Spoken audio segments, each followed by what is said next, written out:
জমশির ভাই কেমন আছেন? কোথায় যাওয়ার জন্য বাইর হলেন? এই তো ভালো আছি। আপনি কেমন আছেন? একটু বাজারে যাওয়ার চিন্তা ভাবনা করতেছি। এই তো আমিও ভালো আছি। শুনলাম কালকে থেকে নাকি আবার অবরোধ ডাকা হয়েছে। হ্যাঁ ভাই, আমিও শুনলাম এবার নাকি 3 দিনের হরতাল লেগেছে। আরে এদের তো কিছুই বোঝা গেল না, এরা সারা বছর কিছু নাই, ইলেকশন আসলে এদের তাণ্ডব শুরু হয়। হরতালের কারণেই আমাদের সাধারণ জনগণের অনেক সমস্যা হয়, এরা তা বোঝে না।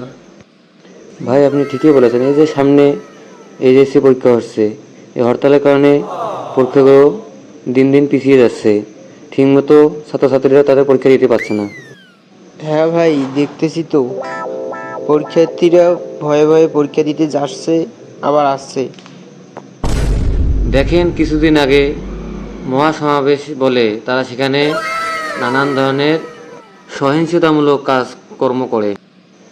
হরতাল ও অবরোধের কারণে আমাদের দেশের আর্থিকভাবে অনেক ক্ষতি হচ্ছে। হরতাল ও অবরোধের কারণে সকল পণ্যের দাম ঊর্ধ্বগতি হচ্ছে এবং অসাধু ব্যবসায়ীরা এর লাভ উঠাচ্ছে।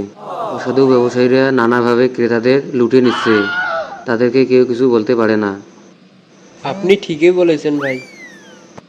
এরা যে 3 দিনের অবরোধ দিয়েছে, শুনেছি এই 3 দিনের অবরোধে নাকি কোনো গাড়ি ঘোড়া রাস্তায় চলতে পারবে না, চললে নাকি সেগুলোতে আগুন ধরিয়ে দিবে এবং তার সাথে গাড়ি ঘোড়া ভাঙচুরও করবে।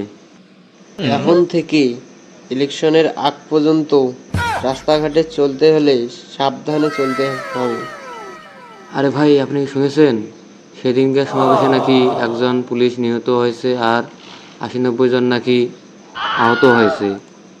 এটা হ্যাঁ, শুনেছিলাম এরকমই একটা খবর।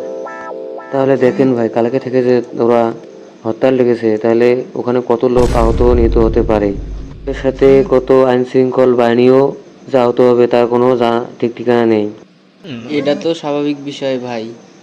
এরকম হরতাল ও অবরোধ হলে এটা হবেই, নিশ্চিত।